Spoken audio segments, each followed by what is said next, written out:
Okay.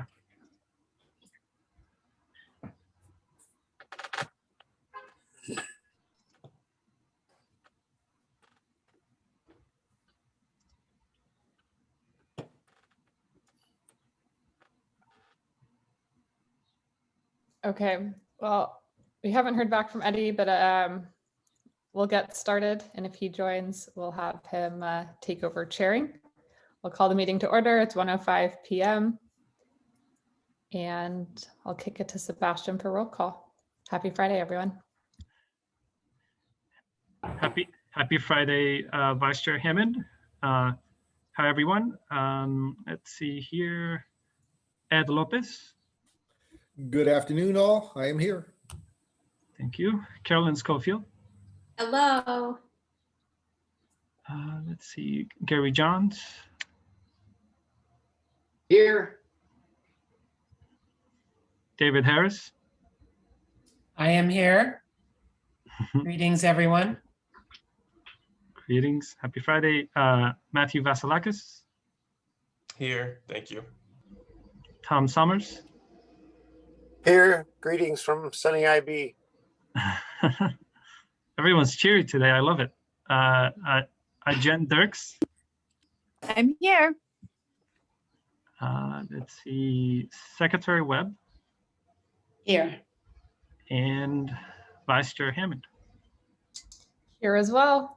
Thank you, right. Sebastian. And it is a happy Friday. It's our first meeting together where San Diego Community Power is serving customers. So Yeah. All right. Do we have any public comment items or submissions? As it relates to written public comments, there are no written public comments submitted. Just a friendly reminder, Vice Chair, that we did change our public comment form, so you can call members of the public to raise their hands or press *9 if they're calling via phone. Okay. Do we have any non-agenda public comments at this time?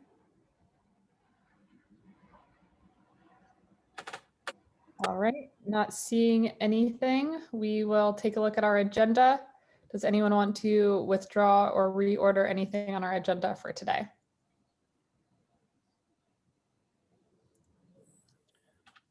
All right. Not seeing any hands. Should we jump into the update from the Director of Regulatory and Legislative Affairs? Do It's it. for me. All right. Thanks, Laura. Okay, I'll take it from here. Hi, everyone. I first wanted to formally introduce myself to the Community Advisory Committee. My name is Flora Fernandez, and I'm the Director of Regulatory and Legislative Affairs. Yesterday was my 2-month anniversary with San Diego Community Power, so time's flying by because there's a lot going on and lots of fun things that we're working on, and I'm excited to share some of those with you here today. But first, I wanted to thank everyone who has been so supportive to this point, especially Vice Chair Hammond and also Matthew. You guys have been great. I really appreciate you calling in to the CPUC meetings where we've had some existential threats, as you know, in the last couple of months. And so we really appreciate you being a resource for us and calling in and letting the commission know that San Diego is paying attention. We're here, we've arrived, we're now serving customers, and we're going to continue to be paying attention moving forward. So, you guys are a huge part of our advocacy at the CPUC, and I really appreciate having such informed stakeholders to call in on our behalf. I also want to offer myself as a resource. I'm going to go through some things on both the legislative and the regulatory side. If you have questions today or later, I'm happy to be your resource. And if I can't find an answer, hopefully I can find someone who can. But yeah, hopefully you'll see that I'm pretty passionate about all the things that I'm working on, and I like talking to people about it. So I'll just go ahead and dive into it. So I'm going to start with the legislative side of things. On February 19th, that was the last day for bills to be introduced for this legislative session. There were 2,369 bills introduced for the 2021 legislative session. And we have identified about 41 bills that I've put into this bill tracking document that I hope to be able to share with you all at the next meeting. after we sort of polish it off and get some input from the board. So that's forthcoming. But a third of those bills that were introduced were spot bills. So some of them, it's still not clear what they're necessarily intending to accomplish. That's not too uncommon, especially in the energy space where there's these very complex issues that we're dealing with. But I can share that the bill tracker, it covers a wide range of topics from building decarbonization to transportation electrification, vehicle to grid integration, biomass, resource adequacy, green hydrogen, offshore wind, microgrids, net energy metering reform. There's, a whole slew of bills that are touching on things that may be of interest to San Diego Community Power. I don't have time to go through every single bill today. I wouldn't do that to you, especially since a lot of them, it's not totally clear what they're intending to accomplish just yet, since they're just swap bills that haven't been, had their full amendments introduced yet. But there is one bill in particular that I wanted to bring to everyone's attention. That is SB 612, and it is sponsored by Cal CCA. It's authored by Senator Portantino. And basically what this bill does is it takes a really good step forward on the PCIA problem. And I'll go ahead and define that. Power charge indifference adjustment. Please don't fall asleep now that I've said that. What it's talking about is legacy contracts. I'm sure, as you all know, the IOUs back in the day, they entered into these very expensive contracts for renewable energy. Expensive back then because these were new technologies. Prices have obviously come down a lot. And so, as you all know, when customers leave a utility to go to a CCA, they continue to have cost responsibility for those legacy contracts, as do bundled customers. So this is a problem on both sides. But what this bill would do is it would ensure that CCA customers are getting the benefit of those underlying contracts, because while they're very expensive and older contracts, there are also things within them that can be of value to CCAs, like renewable energy and resource adequacy, green energy, all those things that we're really supportive of. Right now, the way that PCIA works is that customers have to pay that charge for those older contracts, but they're not necessarily offered the benefit of what we're paying for. And so this bill didn't come out of nowhere, though. There is a proceeding at the CPUC addressing PCIA power charge indifference adjustment. And that proceeding's been going on since 2017. And the CPUC directed all the stakeholders to work together. They said, hey, everyone work together, try and come up with a solution to this problem. And so after a lot of meetings and a lot of back and forth, the co-chairs, Southern California Edison, Commercial Energy, and Cal CCA all came forward with a consensus proposal. And they said, this is what we propose to fix the PCIA problem, at least, the first step. And the CPUC accepted that consensus proposal, as in it was filed, but they haven't actually acted on it in over a year. It was brought to the commission in February of 2020. We've seen no action on it to date. They had originally said we'd see a proposed decision on that middle of last year, and then they said end of last year, and then they said first quarter of 2020. You can tell we are now closing to the end of the first quarter of 2021. Still no action. So the idea of this bill is it just took that consensus proposal that was developed at the CPUC and said, we're going to take this to the legislative arena and see if we can get this into statute. Because in the meantime that we're waiting for a decision from the Public Utilities Commission, all CCAs are having to go out and contract for RA, green energy, RPS, all these things that we might be able to get some of that through these older contracts. But in the meantime, we have to go out and we have to buy power and we have to buy RA, and it's really not in anyone's interest. So that's SB 612. That's our priority for this legislative session. And yeah, there's lots more that I'll bring to you at future meetings, but I'll go ahead and stop there. And I'm gonna move right into regulatory and touch on a few things that I think might be of interest. So the CPUC recently opened a new rulemaking to address customer bill debt that's accumulated during the pandemic. Since February of last year, the IOU and small business arrearages have increased by over 650 million to over $1 billion in December of 2020, and 324 million of that is actually owed by care and fair customers. So this this rulemaking poses questions around existing arrangement relief programs like the arrearage management program, the need potentially for new programs or policies related to eligibility, possible recovery mechanisms like shareholder from the IOU or federal funding, as well as impacts on the CPUC's social and environmental justice plan. So that's that proceeding. Something else that's a really big issue at the CPUC right now is reliability. I'm sure you all remember August of last year, we had rolling blackouts that affected the state.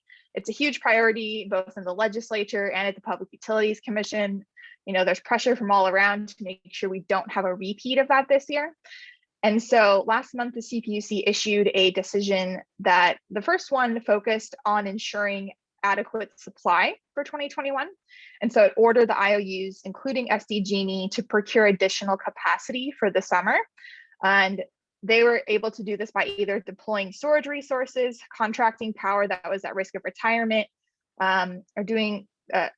or revising power purchase agreements or implementing upgrades. So SDG&E filed an advice letter, and we did protest that advice letter because there was one contract in there that had a 5-year term in it, which is longer than summer 21 or summer 22. And it was actually a contract that had previously been rejected by the commission. So we're keeping a close eye on that. We obviously want the lights to stay on this summer too, but we want to make sure that SDG&E is not overreaching in what they are asking for in these emergency procurement orders. So last Friday, a week ago today, the CPUC issued another decision, or it's a proposed decision that focuses on the demand side. So the other decision was supply side, this is demand side. If this proposed decision is approved, it's going to require the IOUs to deploy an emergency load reduction program, which would pay customers for conserving energy when the grid is really stressed.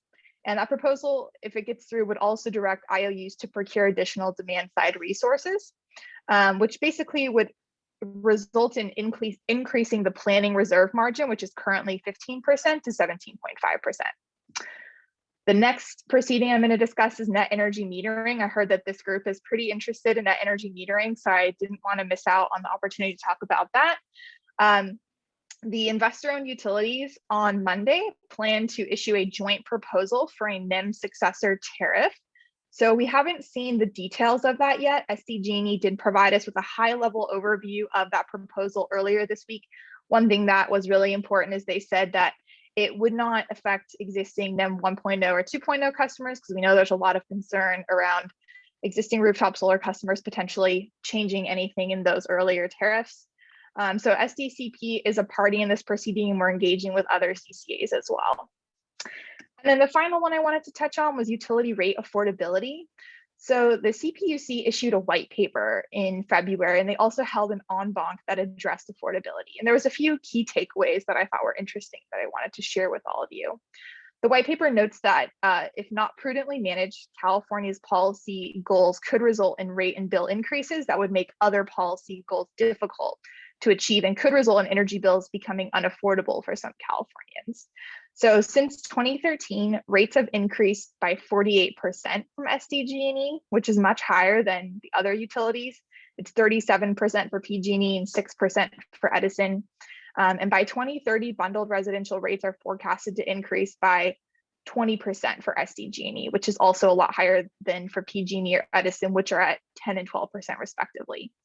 And so that was sort of the end of my update. It's really nice to meet all of you. And yeah, Sebastian, I'll hand it back to you. Thank you so much, Flora. We're, I don't want to speak for the CAC, but I'm very excited to have you part of our team and have, your expertise dive deep into these complex issues and work on behalf of our customers. For everyone else, obviously that was a good amount of information, but we wanted to give you a flavor of what Laura has been working on. Again, I want to make a more conscious effort of letting you guys know what we're thinking, give you a heads up, and then, as Laura mentioned, come back next month with more of those collaterals where you can, on your own time, dive deep into those specifics and provide feedback. So that was the whole intent of today. If you have any input or right now that you want to provide to Laura and us, by all means. But again, just wanted to give you a flavor of the awesome stuff that Flora is tackling and working for us. Thank you, Laura. Appreciate all the hard work you're doing. I know it's a lot. You have to be all over the place. I did hear back from Eddie. He said he's joining, but has asked me to continue chairing the meeting. So just wanted to provide that update. I see David Harris's hand is raised, so I will call on David.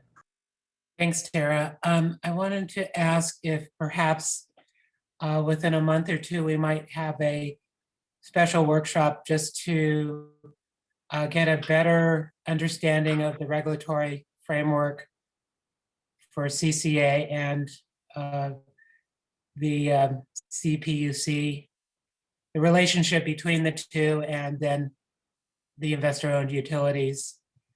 Because we went through quite a few different policy issues, and I caught some of it, but I think it might be helpful to, at some point, maybe devote an entire hour to understanding the regulatory framework so we can make better decisions and have better input.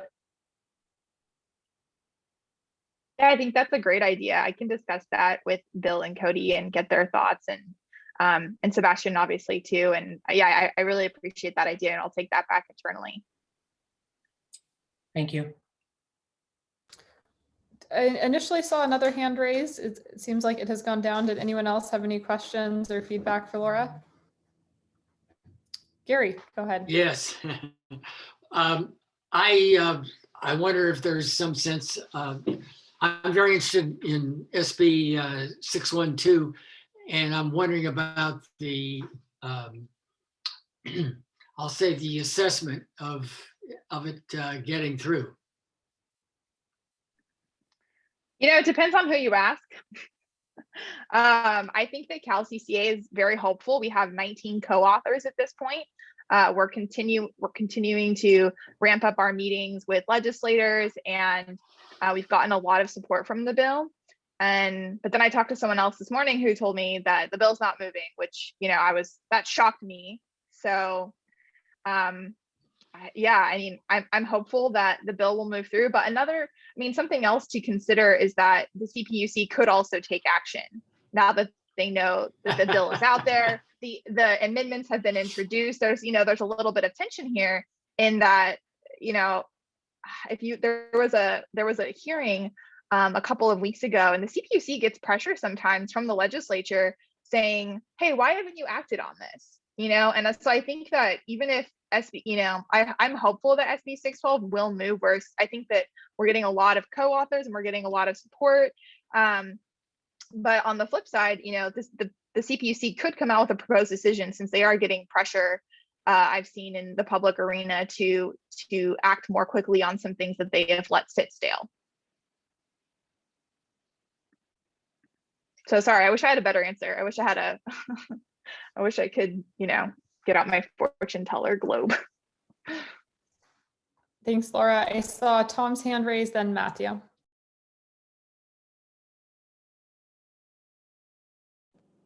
Yeah. Hi, Laura. There we go. Welcome aboard. There's a lot to digest there, and I guess I just want to second David's suggestion that we dive into this a little bit more vigorously. And sorry, there's a helicopter. But Laura, what would you say would be the priority that we should, the number one thing to focus on for those of us that aren't real sophisticated in following legislature? Would that be 612, or is there some other thing that we should put our energies into? Thanks.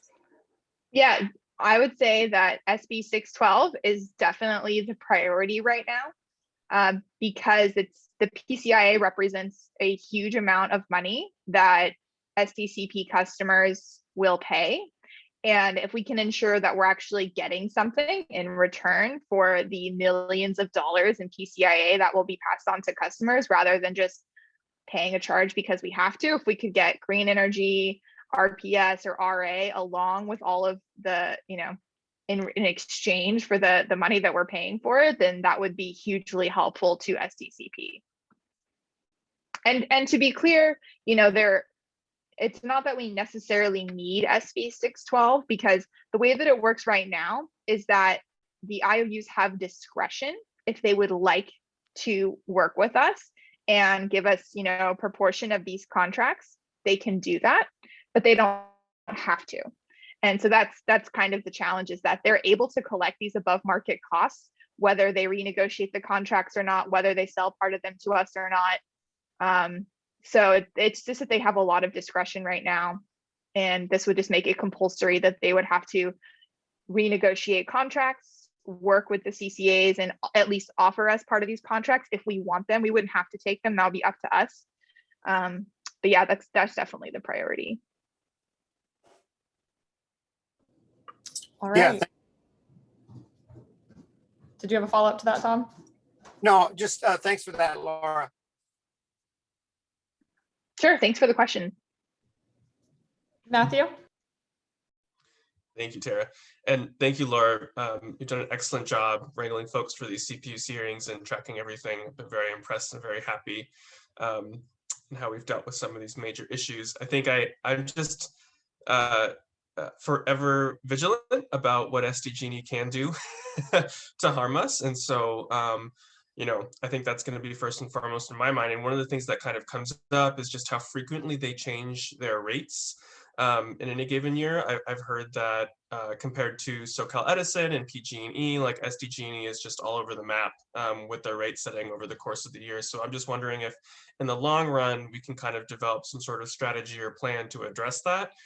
Just so that the program has some consistency and, we're not having to constantly look over our backs and potentially fending off these roller coaster rate increases and decreases in the future.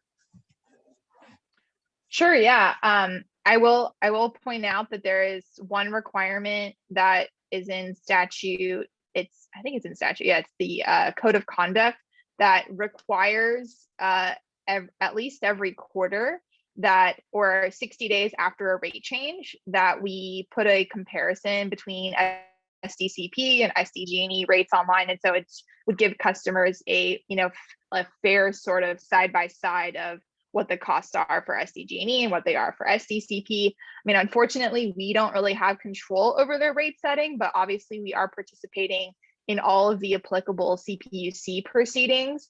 And we are trying to make some arguments there to at least improve rate stability. I'm trying to think of a specific example here. One is that they have this forecast proceeding coming up. They have the ERA trigger, they have ERA forecast, and the forecast is separate from the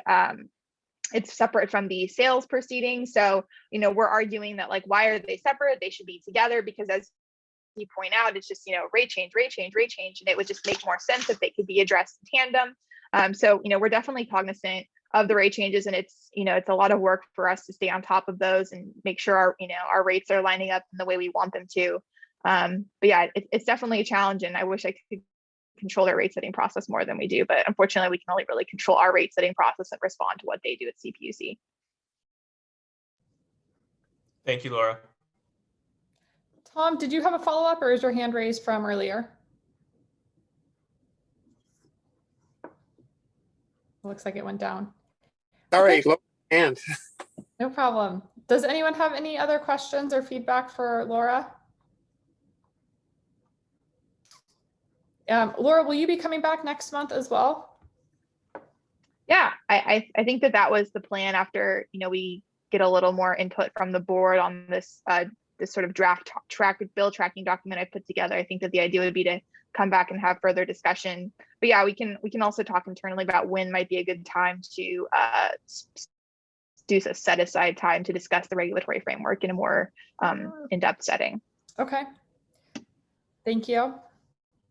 And I just forwarded you an email that SDG&E sent all solar customers yesterday. Some of the messaging I personally would say is from their perspective, or from a perspective that they like sharing with the community that I don't always think is aligned with what other climate and equity folks are advocating for. So just sharing that a letter did go out to all solar customers with information about the net metering 3.0 proceeding. Oh, interesting. I'll take a look. Thank you. Yep. Okay. All right. Well, thanks, Laura. Again, we appreciate all the work you are doing to help defend and make sure San Diego community power thrives. Thank you, Chair Hammond. All right. Sebastian, shall we move on to the next item? Before we do so, Vice Chair, I just wanted to double check if you would like to entertain public comments from the public who may want to raise their hand or press *9. Sure.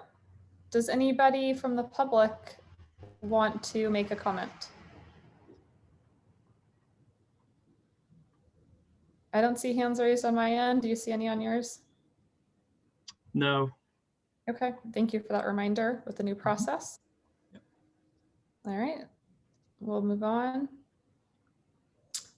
Update on outreach and providing input for phases 2 and 3. I'll kick us off on that one. We also have Travis Kushner from Civilian here to fill in any gaps that I may miss or answer any questions you may have for him afterwards.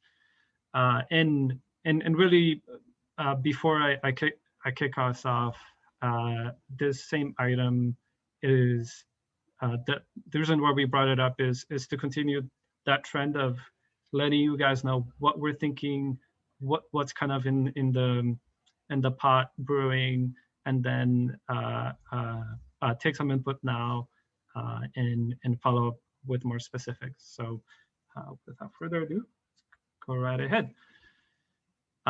Many of you have seen this table at the presentations that we've done to the 5 city councils now. Again, we want to thank the many of you that were able to participate in those meetings, that were able to do public comment. I wanted to make sure Bill did want to thank you all for doing that. He couldn't make it to today's meeting, but he was very, very grateful for your ability to take some time off and really provide public input on our presentations. So a quick snapshot. We just began the launch of phase 1, as we all know, very exciting. And this provides you with a flavor of the number of accounts, the percentage of the load that we'll be serving as an entity for phase 1, 2, and 3. We just got finished with phase 1. We're looking ahead at phase 2. As you can see here, there's around 72,000 accounts, which is small in comparison to our residential phase, which right now we're planning for early 2022. However, as you can see here, it is a bigger chunk of our load. So in terms of outreach and making sure we work in sync with you all as well as with Civilian, it's a very important phase. So wanted to. So Sebastian, excuse me for interrupting. You seem to be referring to something that you think you're sharing on your screen. I'm just seeing you. Gary, it's possible your settings. I am seeing his presentation on the upper right-hand corner of Zoom. You can switch the way you're viewing. Okay. Are you able to see it now? Hang on. View. Standard side-by-side speaker. I'm in standard. All 3 I go to, I'm able to see. So I'm not. I'm not seeing it. If anything, Gary, I did email out the presentation and it's posted on the website. Oh, okay, yeah. If you can follow through that. I'll look at it that way. Okay. Sorry. No worries. So yeah, just wanted to give you a flavor of the number of accounts, the load that we'll be serving, which is a bigger chunk, and kind of set the stage for the type of outreach that we want to do and get input from all of you. So we are planning right now for phase 2. We're working with Travis and his team to develop a robust outreach campaign. Now, before we do that, we wanted to have an opportunity, get some feedback from you all, and then come back with more specific collaterals, talking points, one-pagers, draft presentations, you name it, so we can be ready to make sure that we enroll our customers successfully as of June 1st. So as you can see here, this is just a flavor. Again, just wanted to give you a heads up of what we're thinking. More specific details to come. But we are finalizing the phase 2 mail drops, which we're very close on and excited for. We did conduct a commercial survey through one of our consulting groups, and we do plan to share that with you all as well, so you know what the community is thinking. And then, as I mentioned before, the in development phase of the commercial launch campaign. Obviously, phase 2 is sooner, so we'll put a lot of focus into that. However, we don't want to forget about phase 3. And as ideas come, I've mentioned to all of you, feel free to email those to us in terms of types of events to hold for our residential customers, and all of the above. So with that, I'll pause right there, see if there are any questions or general input that you would like to provide to me, to Travis, so we can then go to the drawing board as we're developing this campaign, and then come back to you all with more of the collateral and the specifics.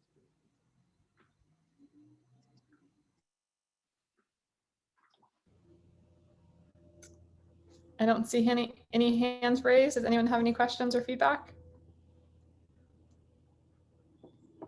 Yes, I have a question for. Okay, David, Anna, and then Tom. Go ahead, David. I guess when I joined the advisory committee, I had the idea that I would be involved some way in publicizing the CCA launch to the community. And I attended the academy, and I was just wondering, will the advisory committee members have a role in the launch of the commercial campaign?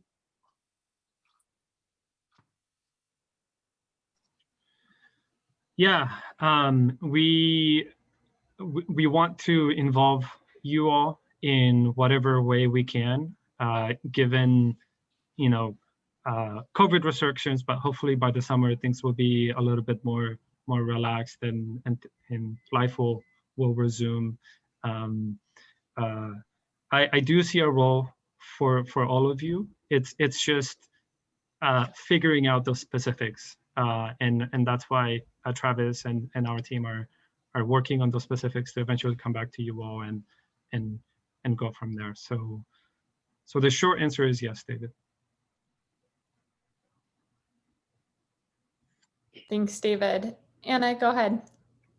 Yes, I just wanted to say that it was encouraging to see the KPBS interview and the what I've seen on TV that's helping to offset SDGE's big feel-good push for their public relations, which I get it, but it was good to finally see us out there, and I just want to say thank you. I appreciate it. Great. Thank you for that feedback. All right, Tom, go ahead. Yeah, my question is a little bit more along the lines of David. I guess he and I think similarly because I'm being from Imperial Beach, I'm imagining that of these first rollout, there's probably only a handful of accounts that fall in Imperial Beach, but I'm still curious. I know we have an auditor. I know that these bills are going to start coming out next month, I'm assuming. And like any startup, I'm concerned about, errors, glitches, oversights. So how I'm not suggesting that as an advisor, I have any role in checking people's bills, but I am curious as to who is checking them for accuracy and because, that's the last thing we want is for word to start circulating that this is a sloppy rollout and that there are errors in people's bills, which, by the way, if you've ever tried to decipher your bill from SDG&E, you know how challenging it is. So I'm concerned about how we're ascertaining that these first bills are accurate. So CalPine was hired by San Diego Community Power to do that back-end billing. They've done it for various community choice energy programs, so have experience in doing that. I don't know if, Sebastian, you want to add any more to it, but given that their experience, I have confidence that they should be able to bill accurately, but I agree it's good to have somebody double checking just to make sure and to be available when there are questions. And I know San Diego Power has been hiring and hopefully has some roles filled soon to be able to offer that support. Yeah, Tom, that's a great question, and that brings up another point, and that is putting that answer in a piece of paper to share with you all, so you can have that ready when you're out in your communities and get those types of technical questions. So yeah, Tara is correct. We hired CalPine. They've helped start most of the CCAs. I believe it's close to 20 with us, and there are 24. So they are very, very good at what they do. We also have the added benefit that they're local. They're from San Diego, and they've kept a close eye, very professional in making sure that the transition of the accounts and the bill information is accurate, and that it is a smooth transition for our customers. And yeah, to go further with that, we are staffing up even further. We're bringing in more staff at the end of this month, early next month, that will specialize in these sorts of questions to make sure that not only we have CalPine taking a look at that as one review, but then we also have an inside expert that can do that. So a very good question, Tom. Thank you. Sebastian, on the hiring front, I know when we had a presentation from Bill, I believe at the last meeting, he mentioned around 2 people per month are going to be hired. I don't see it on the agenda today. Are there any other vacant roles right now that you'd like to share with us in case we know people in the community that might be interested in those roles? Maybe that's a standing item. Or maybe moving forward, we have it on the agenda just so we're aware and can help spread the word about it. Yeah. Right now, there are no active open positions. You will definitely be told when those become available. I know that we are thinking actively of a finance manager to go under our CFO. Those interviews just concluded. We're also thinking very actively about our director of marketing and communications because as much as Travis loves to see me, I'm just kidding, Travis. Just get an in-house expert on marketing and communications that can interact with our comms folks. Okay, and then I wanted to touch back on David's comment and question asking at what stage we'll be involved. You said we'll, in terms of the commercial rollout, you said that's still being determined. Can you share a little bit, what is the next step to determine our involvement? I know Gary's asked in the past. I think we have this committee, we're now a year old. We have the work plan that we'll touch on in a little bit, but trying to figure out how we can be helping more. And it might be helpful if you can share in your head what those next steps are to determine how we're able to help with phase 2 and phase 3. Yeah, exactly. So a challenge that I see is that you are members as citizens and less so as businesses. So with that, I'm not saying none of you have owned businesses before and can provide that perspective, but you definitely have know-how of business entities in your communities, of leaders. And so, I've lived in the city of San Diego for a few years now, and I have an idea of some of the business groups here. However, what are the business groups that we should talk to in Imperial Beach, Encinitas, Chula Vista, etc.? I envision we attend some of those meetings. You all can kick off those meetings and then turn it over to staff for more of the technical breakdown. So that's kind of the ideas that are flowing in my head. I really want to get you guys involved, just trying to figure out the best way and the right way to do that. I'm guessing, so it sounds like it's not determined yet. Just to kind of circle it back, since it's come up a couple of times now, what do you think is the timeline to get a more concrete plan? Or is it by our next meeting? What needs to happen? Do we need to have one-on-ones with you? Just trying to have more concrete steps to figure out what the CAC members could be doing to help with phase 2. But deferring to you to see how we can help. If I can push you a little bit there, Sebastian. Yeah. Right now, our plan is to work with Civilian, come back to you all next month. However, if we see okay, we don't need to wait until the end of the month. Let's have a meeting right away. We can call up a special meeting of the CAC, for example, because we want to get this going and moving. And again, I'll defer to Travis for processes and kind of how his team works, but I would say that would be our goal right now.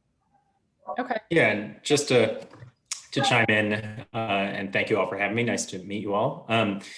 I agree with Sebastian. The goal is next month. What we're doing right now is taking stock of what's gotten us here in the sort of holistic marketing campaign and where we need to go. Sebastian and I are working on sort of the framework and the bones behind the scenes, and we're looking at how each piece interacts with one another. So how say direct mail, community outreach, our press relations, our paid media efforts, and what our actual sort of push marketing will be, and how all that fits in. I agree totally with Sebastian that where we're going to look to this group, where we want this group to be involved, is identifying key business groups, advocacy groups, and giving you the tools to be able to lead by example and to help be those advocates. What the actual verbatim framework plan for that looks like is what we intend to bring you in the next month, and try and really give you everything you need to be involved in that holistic plan. And I would like to, by the next time this group meets, have that picture, the entire ecosystem picture, so you can see exactly how you fit into it and how you're playing a part in that bigger picture, because obviously you're a massive part of it. Okay, well, thank you. And I'll encourage the CAC members in your one-on-ones, if you have any meetings with Sebastian, to also offer how you think you might be able to help that maybe isn't something that's on Civilian or San Diego Community Power's radar. Everyone has different unique networks and experience that makes you valuable members. And I know we're all happy and eager to be playing a bigger role and having a smooth transition and rollout. Okay, so I see David and Tom's hands are raised. They've already spoken on this item. So I'm going to call on Gary. If you guys are still intentionally have your hands up. Okay, go ahead, Gary.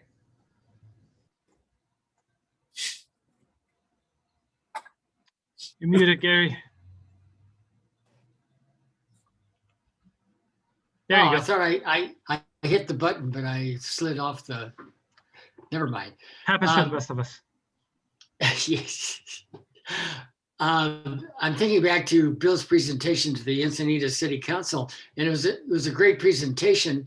But the one thing that he seemed to have a difficult time communicating in, because there was a whole series of questions, was just when, in particular, the residential customers come online. And what I got from it was that there was going to be sort of a staged thing. So some of us, or some ratepayers, will be enrolled into SDCP before others. And I'm just thinking about, if a ratepayer asks me when they're going to switch, what is the answer? You know, is it going to be a thing that, well, you may be enrolled a month after your neighbor, or maybe a month before your neighbor, or how does that, what's the planning on that at this point? Yeah, Gary, great question. We are still working through the specifics of that. What we've been, you know, our messaging has been early 2022. And obviously, when we figure out what the specific steps will be, you will all be notified. So you can, again, have that information and tell your neighbors, tell your coworkers. So that's something that we're fine tuning right now, and hope to finalize soon.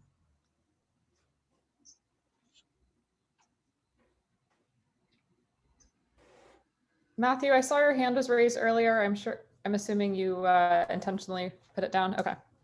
All right. Any other comments or questions from advisory committee members? Not seeing any, so we'll open it up if there are any public comments on this.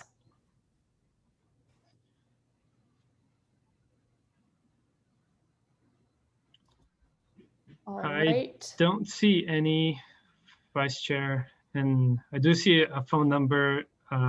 Just a friendly reminder to the person calling in, if you want to speak, you press *9 to raise your hand.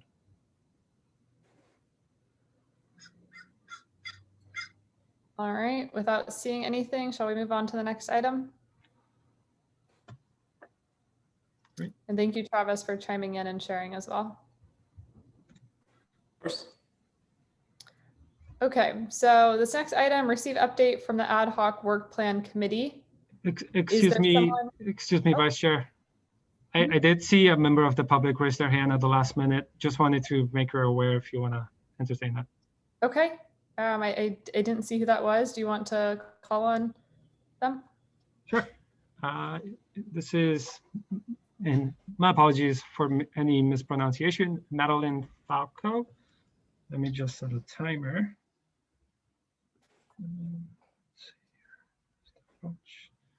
Okay, Madeline. Hi, Madeline, can you hear us?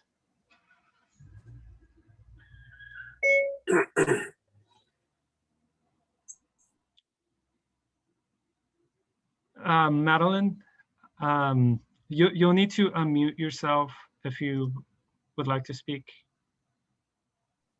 Can you hear me? Yes. Okay. You have 3 minutes. Go ahead and ask a question. Yeah. Sure.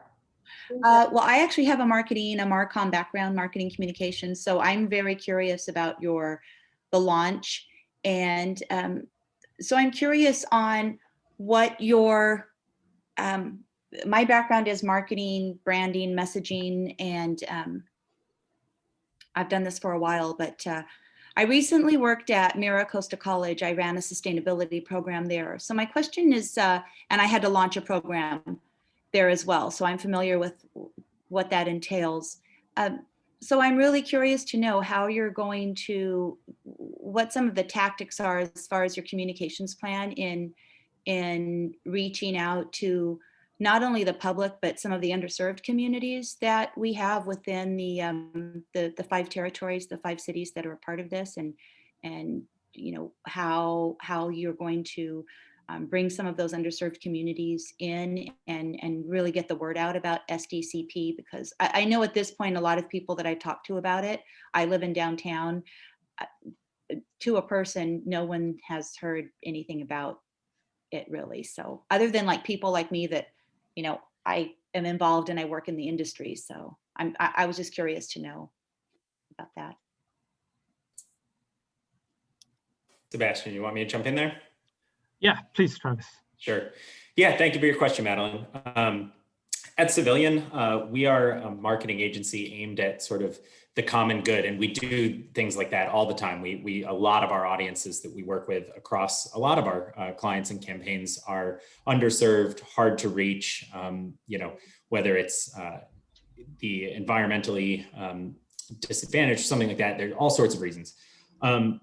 We start with a pretty extensive, you know, auditing and research process to understand media usage habits, media outlets, ways into those communities, and we don't rely on any one method. So diversity of tactics is key.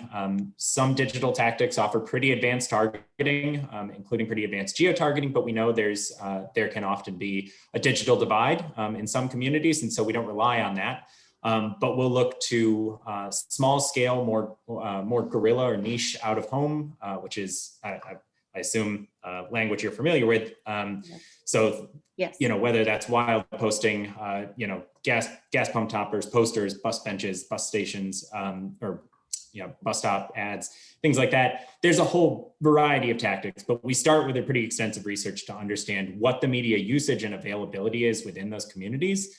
Also, ensuring that we translate into necessary languages, follow any sort of ADA compliance, and look at sort of unique ways, maybe perhaps sort of micro-targeting smaller press outlets within those communities as well.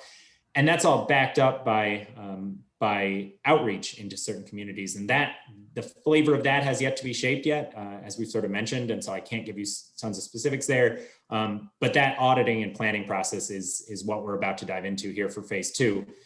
I will say that what you mentioned around, you know, the general public's awareness of this, we've not really entered that stage of this effort. Right. I think, you know, we've looked at launching from a municipal perspective and making sure that sort of key stakeholders and groups are aware. The next phase is much more, and as we plan for phase 2, is much more aimed at business, the business community and stakeholders, decision makers, et cetera.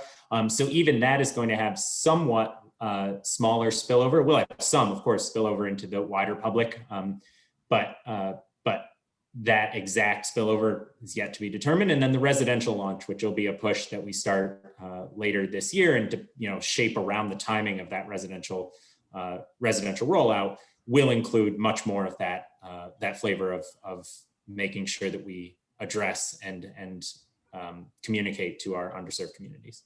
One more question, Travis. Sure. One more question, only because I've worked in the community college sector for several years. Will the industrial and commercial, will the colleges and universities be a part of that? And if I may, yeah, go for it, Sebastian. Sorry, Madeline, my apologies. I will, just because you have 3 minutes in total, I just want to make sure I'm fair.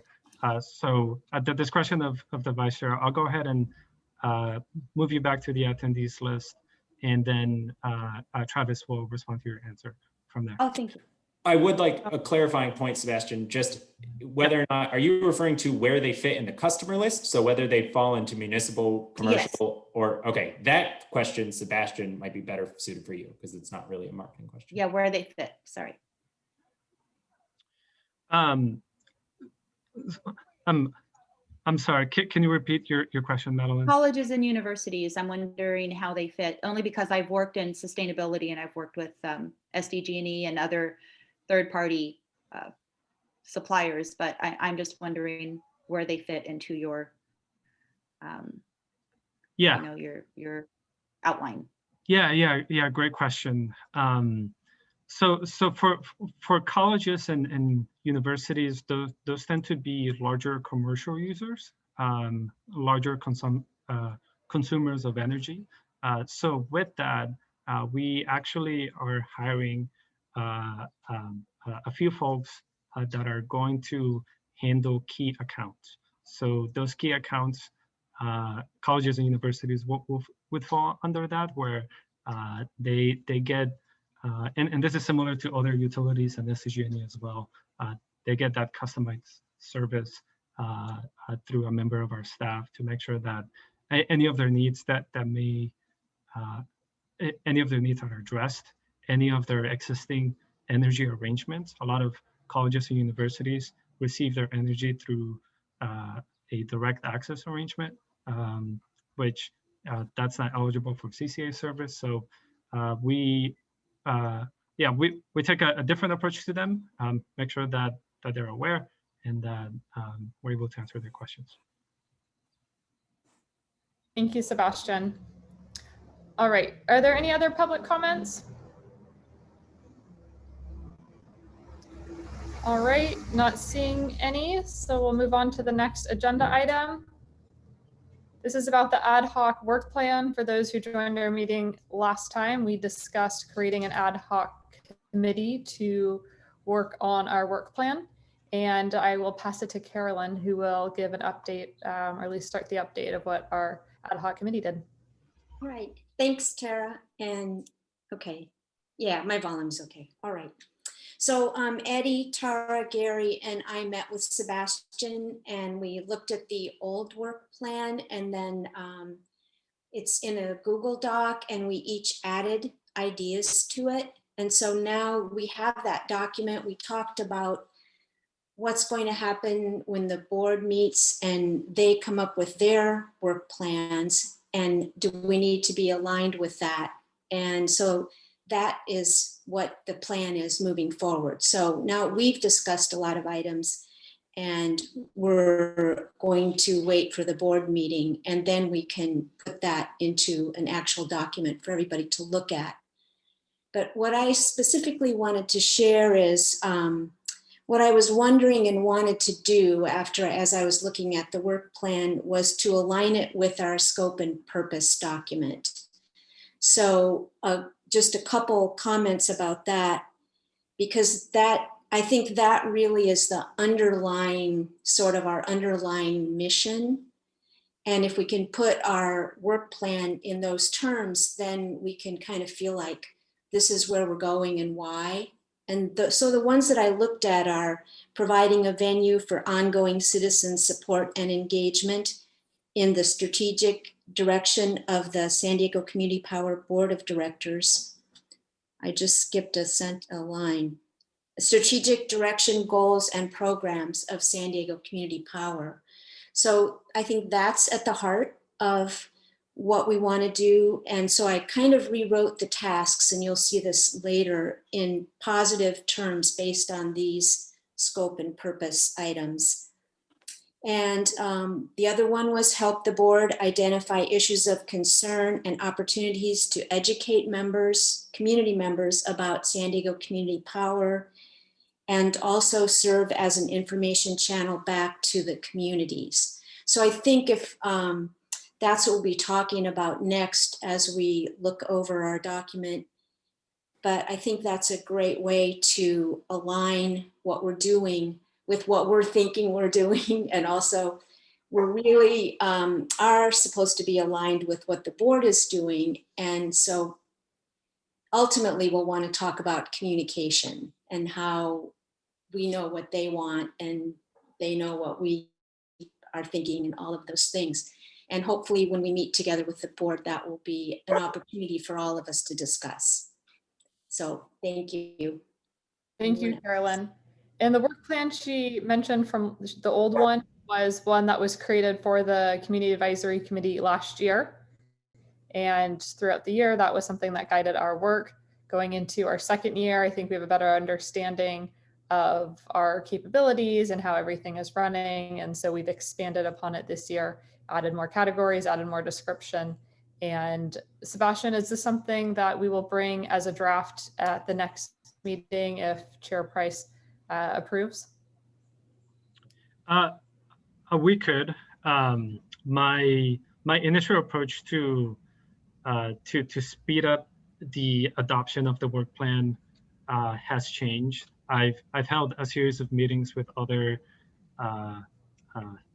staffers like myself that work with their community advisory committees, and they do take a good amount of time to develop a well thought out and good work plan that can be a model for us moving forward and set a standard. So if the stars align, great.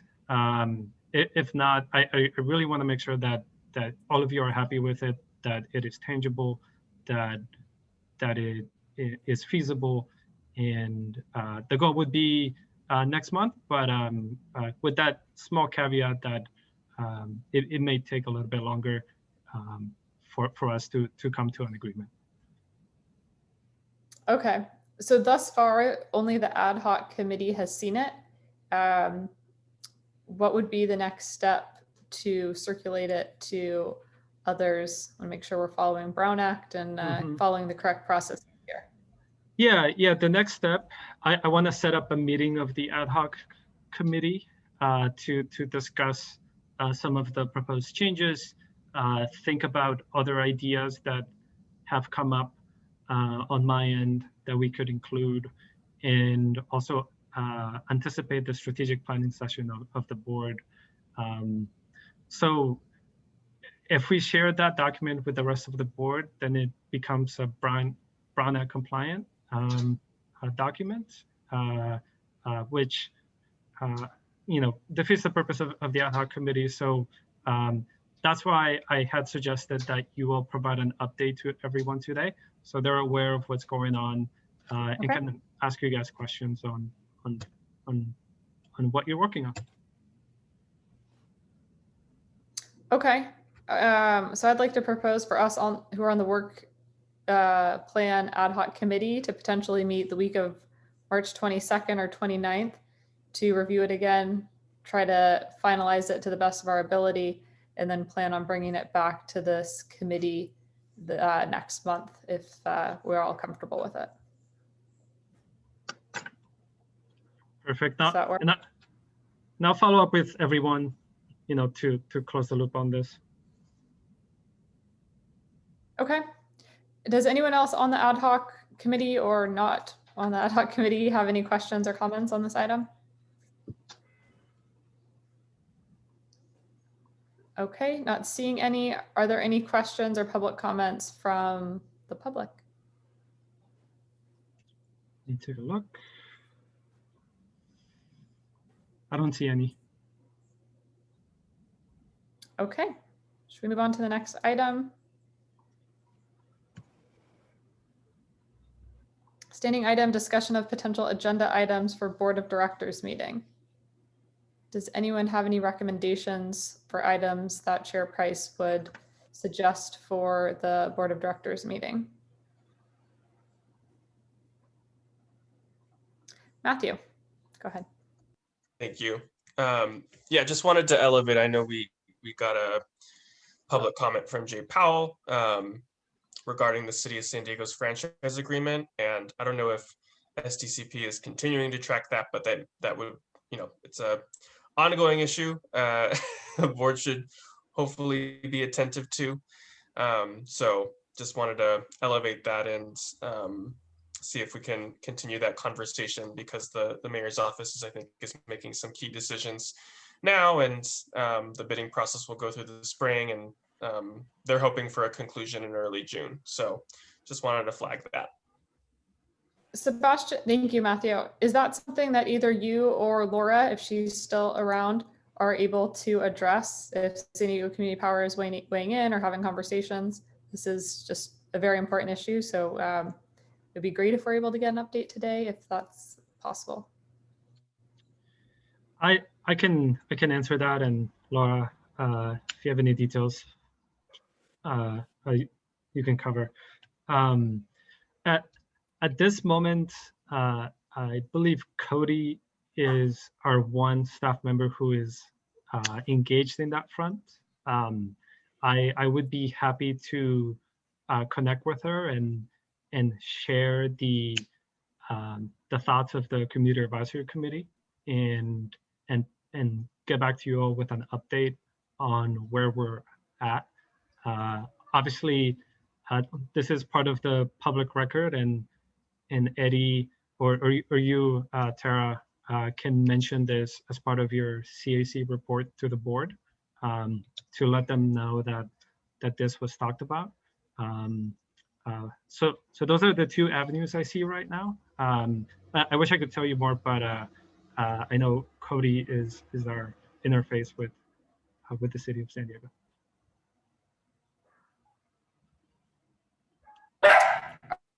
Are there any other recommendations?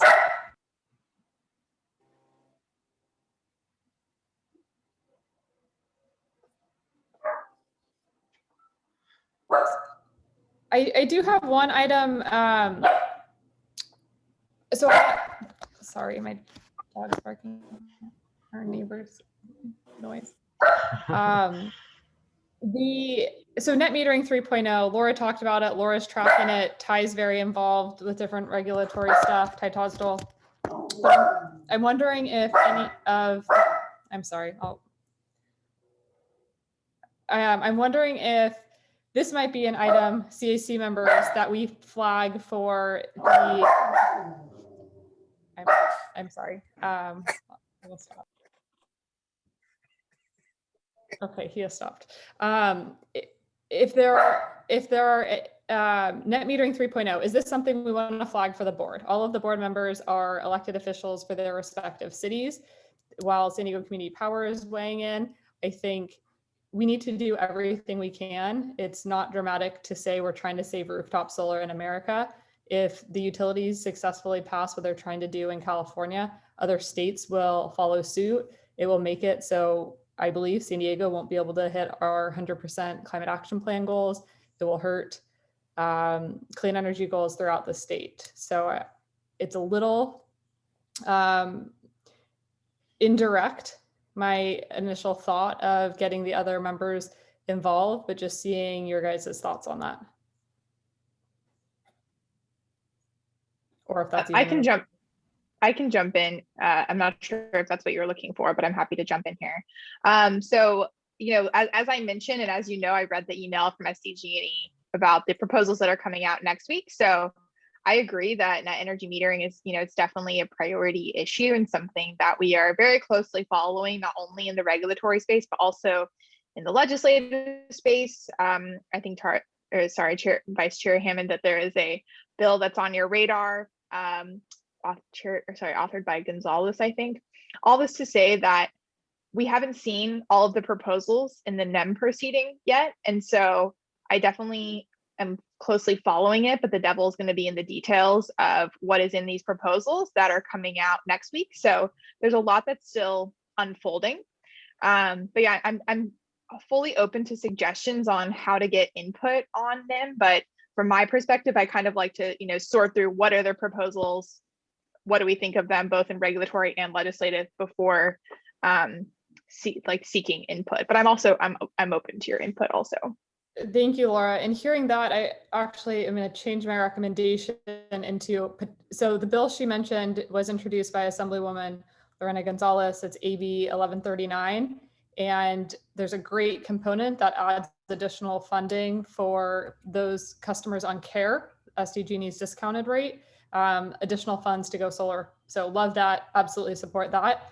Another element ends net metering, which ends rooftop solar making sense financially. So that's obviously something that personally I don't support, and it would hurt clean energy goals at a time when we need to be stopping the climate crisis and advancing climate justice, and it would keep us addicted to more dirty energy. So my recommendation would be for the board to write a letter to Assemblywoman Gonzalez asking to remove the element of her bill that would make it so San Diego Community Power couldn't utilize rooftop solar to help get to 100% clean energy. CAC members, what are your thoughts on that? All for it. Likewise. Yes. If Yes. yeah, sorry, this is Tom. If anybody doesn't have rooftop solar and perhaps didn't see the letter, it had the usual monopoly perspective arrogance in it. And I think it should be shared amongst all of us. If anybody has it to share, or I could share it. I sent it to Laura. I may have sent it to Sebastian last night. I can't remember, but I can forward it to Sebastian now. I did see Matthew's hands raised. Matthew, did you want to add anything? Just wanted to second it. It's huge, and I mean, local clean energy resources are going to be the only way we get to 100% clean energy for a system that's actually climate resilient. So I think this is definitely a priority item, and I second the recommendation from Vice Chair Hammond. Okay, thank you. David Harris, I saw your hand raised for half a second. Go ahead. Yeah, actually, Matt said what I was going to say, but he said it so much more eloquently. Okay, thank you. And thank you for bearing with me with my dog. I had him in an office for 9 years and been working from home for a year, and that was definitely his worst outbreak. So thank you all. Okay, Anna Webb, I see you have your hand raised. Go ahead. Yes, just ditto to David and Matthew. Thank you. Okay, great. Laura, Sebastian, if you need anything from us for that, please feel free to reach out. Any other items any other items we'd like to recommend for the next board meeting? I'm not seeing any hands raised. So Sebastian, would you like to, or we'll see if public comment, if anyone else from the public would like to weigh in on this. Yes, Vice Chair, give me 1 second. Okay, have 2 members of the public who have raised their hands. The first one in the queue is Jay Powell. Let me get my timer. All right. Mr. Powell, can you hear us? Yes, I can. Can you hear me? Yes, you have 3 minutes. Thank you.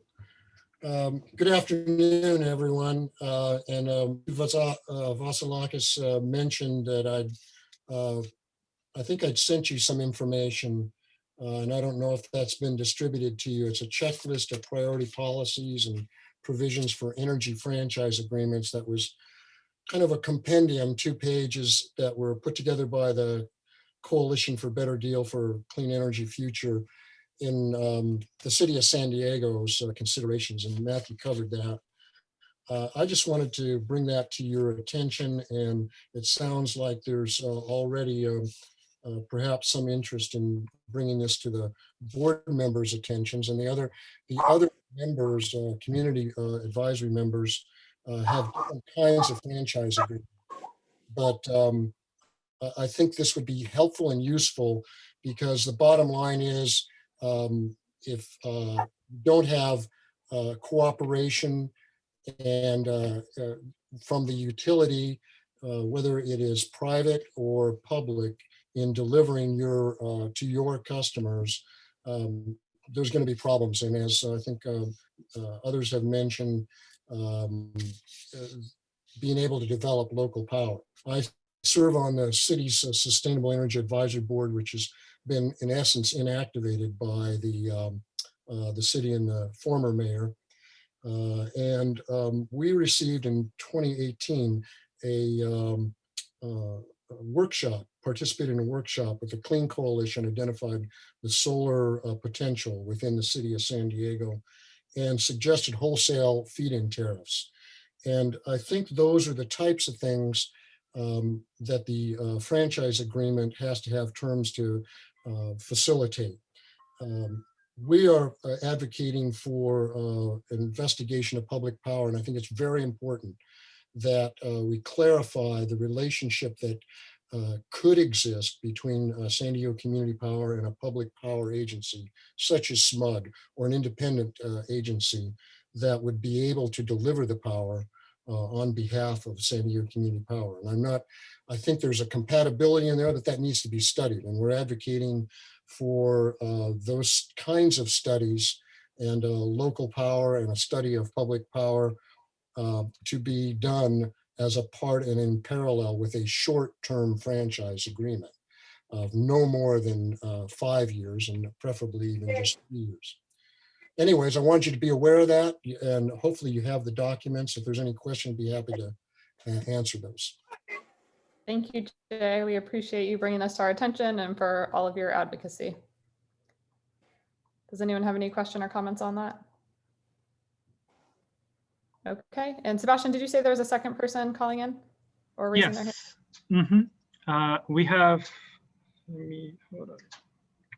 Reset my timer. We have Cecilia Aguillon. Let me go ahead and let her speak. I don't remember that, but I remember coming around here. Hey, Cecilia, we can hear you if you'd like to begin, I believe. I believe that was someone else. Okay. Hey, Cecilia, can you hear us? Yes, I can. All right, you have 3 minutes. Yes, no, and Jay mentioned the feed-in tariff. So this is my first time in these meetings, and I'm ashamed of that. I should have followed closely sooner, but I watched the meeting last time and the board meeting and the discussion on the feed-in tariff, and I just wanted to know, because I don't think the loop is closed. So what are the next steps, and how is the public going to get involved? And just to, on the record, to say that I am very proud of Eddie and his comments throughout the meeting. So I just wanted to know what's next. Is it going to be brought back to the board? Are they going to do something, or where are we with that? Thank you, Cecilia. And for those who don't know, Cecilia helped advocate for community choice energy for many, many years, and has been a great champion for clean energy here locally for probably close to 2 decades. Sebastian, would you like to answer her question, or do you have an answer? Yeah. Thank you, Cecilia. Right now, we are working through the mechanics of how to stand up the program. It is taking a little bit longer than we thought, but the structure is there. The structure for the home, we just have to put in the furniture and plug in the light, etc. I don't know why I'm coming up with these analogies, but basically, we're working to set up the program, stand it up, and start taking in applications in the next few months. All right. Any other questions or comments from the public?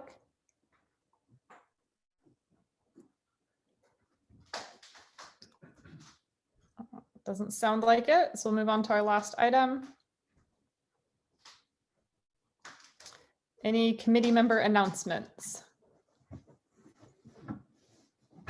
David Harris, go ahead. I wanted to invite everyone to a community forum. It's a webinar on solar energy and net metering. And it's being sponsored by San Diego 350. It'll take place on April 1st at 6:30. I'll send out the link next week to register if you're interested. And we have some excellent speakers lined up, our very own Tara Hammond. And we also invited Dave Rosenfeld from the Solar Rights Alliance. So it's an hour-long forum to discuss policy and legislative issues around solar and net metering and social equity. Thank you, David. Tom Summers, would you like to share your announcement? It's not so much an announcement, but I would like to throw something out for consideration by staff and my colleagues on the committee. And that is, I think when we all joined this group, or perhaps I should just speak for myself, it was understood that we were going to just have these web conferencing as a temporary measure.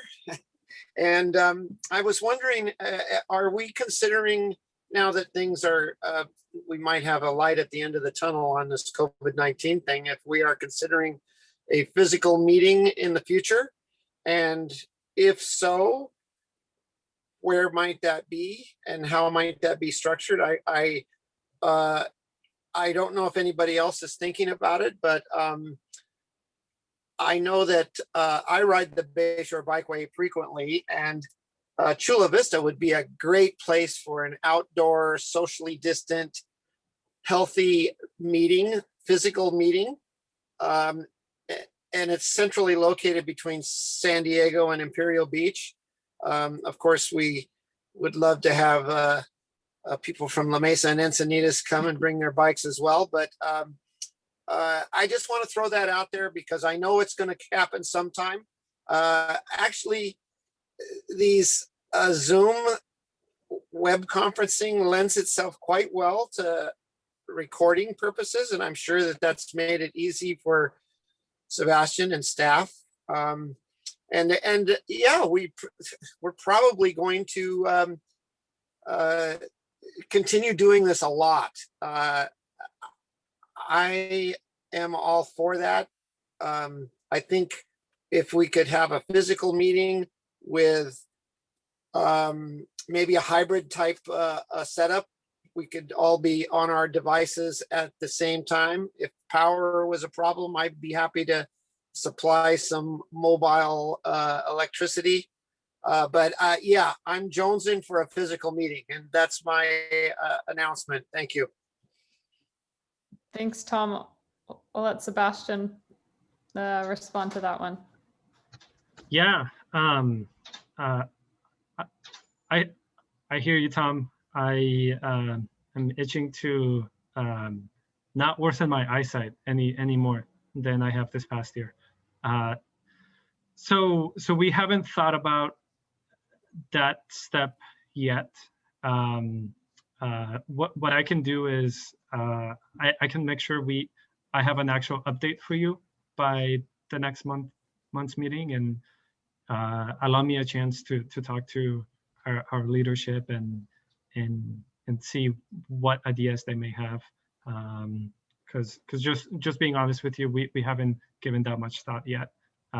We've had